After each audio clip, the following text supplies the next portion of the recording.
RTI Live News. Ask for right.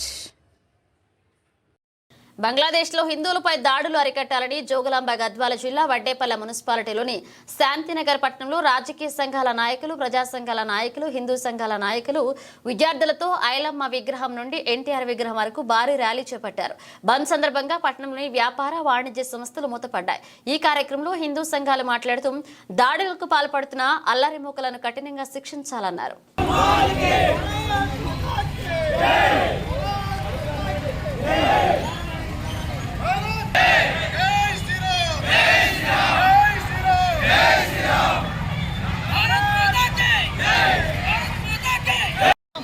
క్రమక్రమంగా అంతరించిపోతూ వస్తూ ఉన్నది.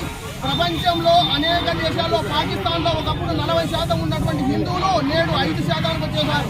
బంగ్లాదేశ్ విడిపోయినప్పుడు బంగ్లాదేశంలో 50% ఉన్నటువంటి హిందుత్వం ఈరోజు కేవలం 16% వచ్చింది.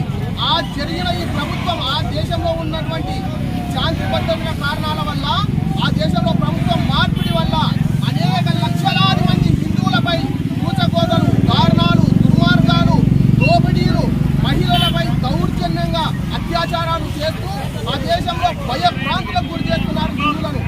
ఇదే విధంగా కొనసాగుతూ పోతూ ఉంటే, హిందువుల్లో ఐక్యమత్యం లేకుండా పోతే ప్రపంచంలో ఉన్నటువంటి హిందువులు కనుమరుగయ్యే ప్రమాదం పొంచి ఉంది.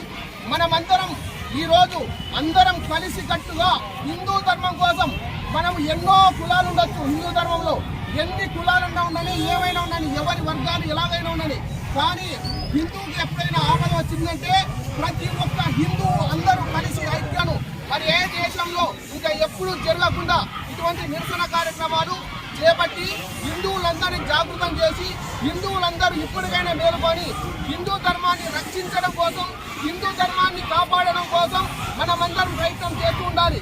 మేము అనుకోలేదు ఇంత పెద్దగా కార్యక్రమం సక్సెస్ అవుతుందని.